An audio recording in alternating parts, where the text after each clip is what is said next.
এটা আমন্ড।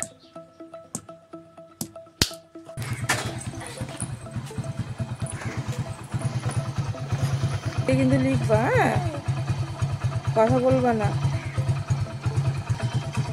মেয়ে সেজে গুজে রেডি, কিন্তু বাবার আর সাজা হচ্ছে, সেজেই চলেছে।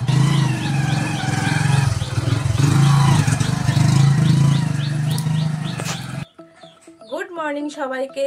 আজকে শুক্রবার আর এখন বাজে 8:15, মানে আমাদের ঘড়িটা 5 মিনিট ফাস্ট আছে। সুস্মিতা পাল ব্লগে তোমাদের সবাইকে স্বাগত জানিয়ে আমি আমার ভিডিওটা স্টার্ট করছি। কালকে কেটেছিলাম, কালকে টাইম পাইনি গোছানোর, আর আজকে সব এখন গোছাতে বসেছি। কিছুটা আমি গুছিয়েছি, কিছুটা ক্যামেরার ওপারে আসে উনি গুছিয়েছেন। আর এই যে মেয়ের পুতুল, আমার ছাত্র ঘুরতে গেছিল, কোথায় যেন ঘুরতে গেছিল, কাশ্মীর, তাই তো? আমার ছাত্র কাশ্মীর ঘুরতে গেছিল, তাই এই পুতুলটা খুব সুন্দর বাক্স ফাক্স ছিল, একদম বড় সড়ো, তো খুলে খালে একাকার করেছে। এই পুতুলটা এনে দিয়েছে, খুব সুন্দর জানো। আর এই যে, আর এর কতগুলো জুতো তোমাদের খুলে দেখাচ্ছি। এই যে আরো অনেক না জুতো ছিল, কিন্তু কোথায় রেখেছে মেয়ে, আমি এগুলো সবই নিচে এদিক ওদিক গড়াচ্ছিল, আমি এর মধ্যে ঢুকিয়ে রেখেছি। এটা একটা আন্ডা, মানে ডিম, কি খাবার মাবার ছিল, আটকিয়ে রেখেছি। এরকম ধরনের পুতুল কিন্তু ওর ছিল, কিন্তু এটা আলাদা, এটা আলাদা। আর ওরা যখনই না ঘুরতে যায় তখন ভালো ভালো জিনিস নিয়ে আসে। এর আগের বার ওরা গ্যাংটক গেছিল, দেখো কি সুন্দর জিনিস নিয়ে এসেছে। দেখো তোমাদের দেখাচ্ছি, ওরা আর একটা জিনিস দিয়েছে, সেটা হচ্ছে খুব সুন্দর জিনিস, যেটা আমার খুব পছন্দ হয়েছে। এই দেখো,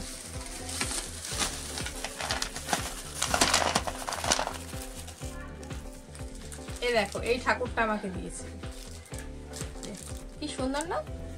এই যে, এই দেখো, এই কাঠবিড়ালিটা নিয়ে এসেছে। যখন এনে দিয়েছিল তখন কিন্তু আমরা না এখানে অনেক মেলায় আমরা সবসময় যাই, কিন্তু এই মেলায় কিন্তু এরকম জিনিস দেখতে পাইনি, এখন আবার দেখা যায়। তাই যাই হোক, এরা এগুলো সব আখরোট, আর কিছু ভাঙা আখরোট দিয়েছে, কিছু গোটা আখরোট দিয়েছে। এই যে আখরোট, আর এইগুলো হচ্ছে না কি জানো, আমন্ড, আমন্ড, এগুলো হচ্ছে আমন্ড। দাও তোমাদের একটা ভেঙে দেখাই, এটা আমন্ড।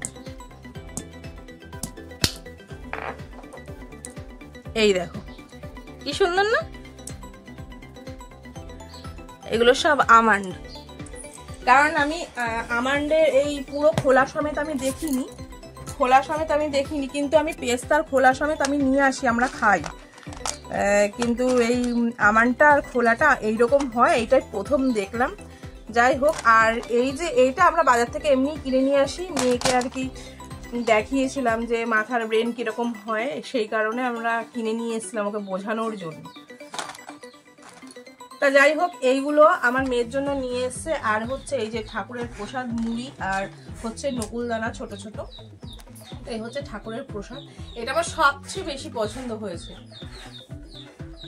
আর এই যে জামা কাপড় তো বললাম হাফ গুছিয়েছি, এখনো আরো গোছানো বাকি রয়েছে। চলো দেখতে আসো, আমার প্রিয় জিনিস রান্না হচ্ছে। এই দেখো, আমার প্রিয় কচুর শাক রান্না হচ্ছে। হ্যাঁ,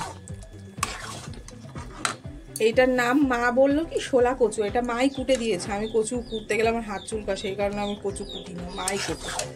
আর এই যে রান্না করছি, এটা নিরামিষ করে রান্না হবে, যেহেতু কালকে নিরামিষ, কারণ এতটা কচু শাক তো আজকে কমপ্লিট করতে পারবো না, সেই জন্য নিরামিষ করে নারকেল দিয়ে কচু শাক, দেখো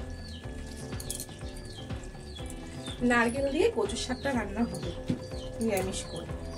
আর হচ্ছে আমার সকালে রান্না হয়ে গেছে,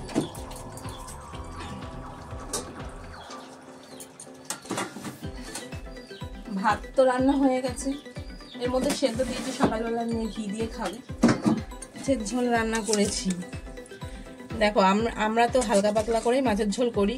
কাঁচকলা, আলু, পেঁপে, সজনে ডাঁটা, এই দেখো কাঁচকলা, আলু, পেঁপে, সজনে ডাঁটা, এই দিয়ে কিন্তু আমরা ওই রুই মাছের ঝোল, জ্যান্ত রুই মাছের ঝোল রান্না করেছি। ভাত আর ওই সেদ্ধ এই রান্না করেছি, আর নিরামিষ করে ওই কচুর শাক দিয়ে আমাদের খাওয়া দাওয়া আজকে কমপ্লিট হয়ে যাবে। ভেবেছিলাম শুক্তো করবো, তারপরে শুক্তো করবো না, নিম পাতা একটুখানি ভেজে নেব, আলু সেদ্ধর সঙ্গে মেখে খেয়ে নিই, হয়ে যাক, ঝামেলা মিটে যাবে। আর কালকে তো নিরামিষ। আমার ভিডিওগুলি কেমন লাগছে তোমরা প্লিজ কমেন্ট করে জানিও। ভালো লাগলে একটি লাইক, শেয়ার এবং সাবস্ক্রাইব করে দিও। তোমাদের একটি লাইক, সাবস্ক্রাইব আমার কাছে অনেকটাই মূল্যবান। আমি অনেকটা ভিডিও করার জোর পাই, অনেক আনন্দিত হই একটা লাইক সাবস্ক্রাইব দেখে। তো আজকের মতো ভিডিওটা এই পর্যন্ত। কালকে আবার দেখা হবে অন্য কোনো নতুন ভিডিওর সাথে। ততক্ষণ পর্যন্ত তোমরা ভালো থাকবে। টাটা।